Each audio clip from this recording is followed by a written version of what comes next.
Bienvenidos a esta introducción de Evolutionary Game Theory o EGT por sus siglas en inglés. Para empezar este acercamiento a la teoría evolutiva de juegos, vamos a introducir la teoría de juegos básica. Para ilustrar los componentes importantes y necesarios para nuestra teoría, vamos a utilizar el ejemplo clásico del dilema del prisionero. En este juego tenemos a dos jugadores. Dos prisioneros están siendo interrogados y cada uno tiene dos posibilidades, o confesar o mentir. Y cada combinación de estas decisiones de ambos jugadores obtendrá diferentes resultados. Esto se podría ilustrar o se podría representar de esta manera, donde tenemos a cada prisionero que corresponderá a los agentes. Tenemos a cada una de las estrategias que tiene disponible cada uno de los agentes y tenemos una función de pagos con los resultados, digamos, de cada estado del sistema o de cada combinación digamos, de estrategias que seleccionan los agentes. Entonces surge la pregunta, ¿cuál es nuestro objetivo analizar este juego? Pues bastante sencillo, optimizar los pagos. Y por un segundo, concentrémonos en los pagos del jugador 1. Supongamos que el jugador 2 realiza alguna jugada que el jugador 1 desconoce y que cualquiera de las dos estrategias las realiza con un medio de probabilidad o pues que se desconoce y que es la probabilidad que se asume. Entonces el jugador 1 puede fácilmente calcular valores esperados y maximizar correspondientemente. Observe que efectivamente hay un valor esperado máximo que de alguna manera corresponde a la decisión óptima a tomar, a la estrategia óptima, la que tiene la expectativa más alta de entre las estrategias.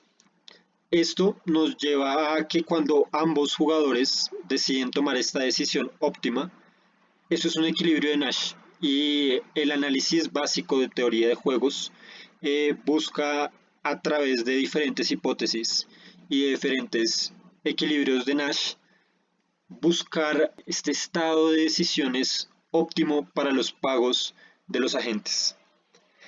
Entonces, una observación importante es el tema de la simetría del juego. Bien, esto significa que, primero, cuando todos los agentes seleccionan la misma estrategia, todos los agentes obtienen la misma recompensa. Y también se tiene que cuando los agentes toman decisiones contrarias, aunque el pago total de alguna manera es el mismo, la distribución de este pago sobre los agentes es diferente. Esto se vuelve muy importante para poder empezar a extender nuestro juego al caso general.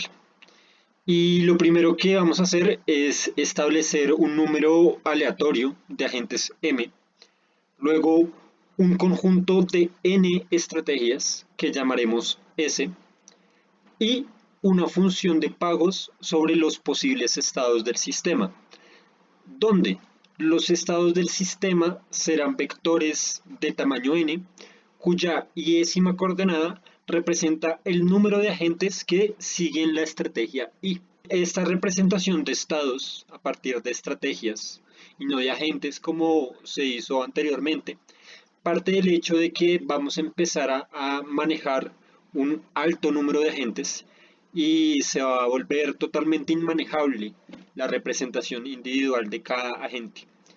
Entonces, nos vamos a concentrar en un comportamiento más general y más concentrado en el grupo total que en el individuo. Esto lo podemos ver en el siguiente ejemplo, en donde tenemos 12 agentes y 13 estrategias, verde, azul y amarillo respectivamente. Y tenemos la representación de tres estados diferentes del problema, acá como un ejemplo. En el primero tenemos que los 4 primeros agentes realizaron la estrategia verde, los siguientes 6 la estrategia azul y los últimos 2 la estrategia amarilla. En el segundo ejemplo Aunque individualmente casi todos los agentes realizan decisiones distintas. Entonces, por ejemplo, vemos el agente número 2 no tomó la estrategia verde, sino tomó la amarilla. En general, tenemos el mismo resultado, básicamente. Entonces nos lleva al tercer ejemplo, en donde básicamente tenemos 7 agentes con la estrategia verde, 4 con la azul y 1 con la amarilla. En general, podemos definir todos los estados posibles para este juego particular como los vectores de 3 coordenadas, coordenadas naturales, cuya suma sea 12. Es precisamente sobre estos estados, bueno, no solo estos 3, sino sobre todos, que actúa nuestra función de pagos f, que para este caso nos lleva a vectores de n3 a r3, donde cada coordenada de este vector de pagos corresponde al pago que reciben los agentes que usan la correspondiente estrategia. Sin embargo, hasta ahora solo hemos modelado ejemplos en los que todos los agentes del juego tienen las mismas estrategias y las mismas maneras de recibir pagos respecto a los resultados. Bien. Es decir, tenemos un único tipo de agentes o una única población. Sin embargo, queremos referirnos al caso general para varios tipos de agentes o varias poblaciones, como lo recordamos en el ejemplo de los halcones y las palomas. Entonces, vamos a complementar nuestra notación para que acepte varios tipos de poblaciones y vamos a agrupar estas poblaciones dentro de un conjunto que vamos a llamar sociedad. Inicialmente vamos a generar las mismas definiciones anteriores, pero para cada población. Es decir, tenemos un número de agentes por población, unas estrategias disponibles por población, un conjunto de estados para una población, de tal manera que la i-ésima coordenada de este vector, de un vector acá metido, va a consistir en los agentes de esa población que escogieron la estrategia I. Finalmente construimos nuestro conjunto final de estados que incluye todas las posibilidades de conjuntos de estados para cada población, que denominaremos conjunto de estados sociales. Ahora consideremos la función de pago bajo estas hipótesis. Esto sería de esta manera y observe en el primer caso que la función de pago que define lo que le corresponderá a los agentes de la población P en caso de seguir la estrategia I, no solo depende del estado de la población, sino del estado de toda la sociedad. Podemos agrupar estos resultados para obtener nuestra función de pago del juego total.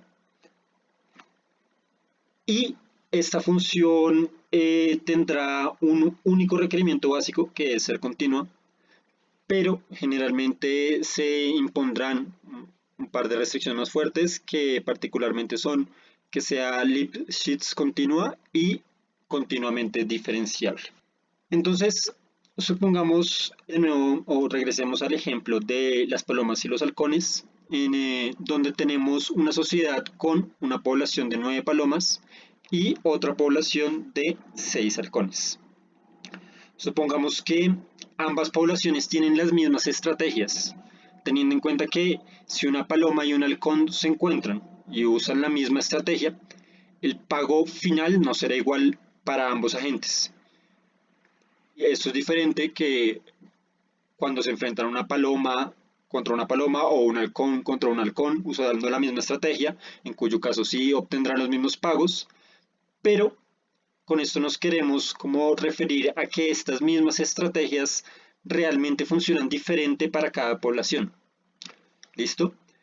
Entonces, un estado dentro de este problema consistiría en la unión de un estado de la primera población, de la población de palomas, junto con un estado de la segunda población, la población de halcones, donde cada estado de cada población, por ejemplo el de las palomas, corresponde a esta proporción de palomas que siguen la estrategia E y esta proporción de palomas que siguen la estrategia H, teniendo en cuenta esta restricción de que estas proporciones deben igualar a la cantidad total de palomas. Finalmente, tenemos la función de pago que asigna a cada estrategia de cada población una recompensa o pago dado un estado del sistema o del juego. Ahora entonces vamos a anotar algunos otros valores importantes dentro del desarrollo de esta teoría. Particularmente vamos a mencionar el pago promedio de la población P en el estado X, que pues, precisamente es un promedio de lo que van a recibir todos los agentes dentro de mi población. Y por otro lado, el pago agregado de toda la sociedad, que corresponde a este valor promedio multiplicado por el tamaño de la población y sumado a través de las poblaciones. Entonces, el acercamiento tradicional a este tipo de problemas involucra los equilibrios de Nash y dentro de esto utiliza conjuntos de mejor correspondencia, pura y mixta correspondientemente, donde la mejor correspondencia mixta simplemente son conjuntos convexos generados por sus conjuntos de mejor correspondencia pura, y un equilibrio de Nash del juego F será cuando cada agente en cada población escoja la mejor respuesta al estado en el que se encuentra, o equivalentemente, si cada estrategia en uso genera pago máximo.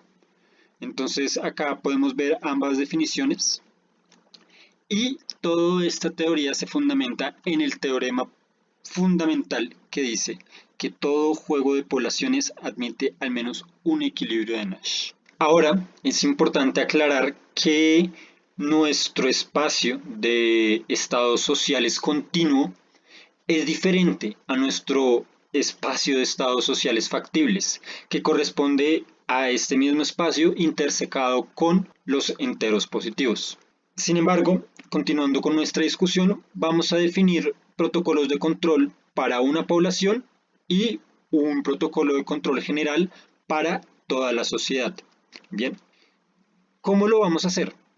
Centrémonos un segundito en el protocolo de revisión dentro de una población que a partir de un estado de la población y a partir de los pagos correspondientes de la población en este estado, determina una matriz con cada probabilidad de transición entre las estrategias. Acá cada probabilidad es más una tasa de transición, todavía no son probabilidades, pero sí es una tasa de cambio de una estrategia a otra. Listo. Una vez tenemos esto, el modelo evolutivo estocástico básico parte de dos principios fundamentales que son la inercia y la miopía, correspondientemente que cada agente va a revisar sus estrategias periódicamente, no continuamente, sino cada tanto tiempo, y cada agente en cada revisión solo considerará el estado actual de las cosas. Entonces, el proceso que se realizará va a suceder de la siguiente manera.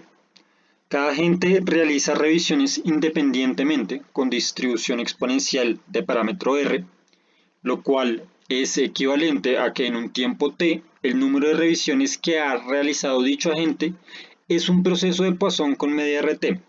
Suponga por un momento que esta tasa R es mayor que la máxima tasa de cambio de cualquier estrategia en cualquier población bajo cualquier estado a otra estrategia de la misma población. Esto nos permite generar probabilidades a partir de estos protocolos de revisión, como se muestra en esta manera.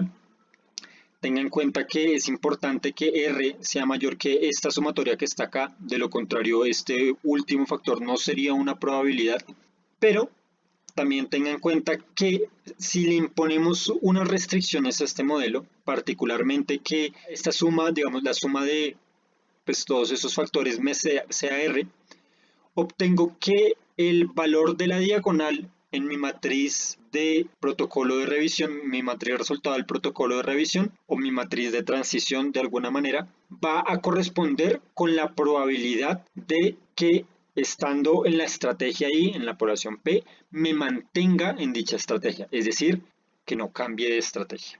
Adicionalmente, si R es igual a 1, pues todo esto ya estará de alguna manera normalizado y mi matriz de protocolos de revisión será la probabilidad misma. Listo, entonces ahora sí, hagamos nuestra dinámica. Supongamos una población por un segundo. En este momento, con una población, el número de revisiones que va a realizar cualquier agente va a estar dado por RT, de tal manera que el número de revisiones que realizarán los agentes que siguen la estrategia I en un tiempo T simplemente va a ser esta mismo multiplicado por el número de agentes siguiendo dicha estrategia. Como adicionalmente a esto tenemos que la probabilidad de transición de la estrategia I a la estrategia J está dada por este factor, podemos reducir esta ecuación para un tiempo muy chiquito de T de esta manera, ¿no? Es importante el tiempo chiquito porque de otro modo el estado ya habría cambiado en un tiempo suficientemente largo y no se podría aplicar esta aproximación. Pues bien, esto lo que hace es generar una dinámica promedio que corresponde al cambio neto que hay dentro de alguna clase. Entonces, por un lado, tenemos el factor que incluye todos los agentes que estaban usando otras estrategias y transicionan de alguna manera a la estrategia I. El segundo factor incluye todos los agentes que siguen la estrategia I que transicionan o cambian de estrategia a cualquier otra estrategia. Muy bien, es a partir de esta dinámica promedio que vamos a empezar a trabajar con la teoría evolutiva de juegos y vamos a poder explorar un poco cómo diferentes protocolos me van a ofrecer diferentes dinámicas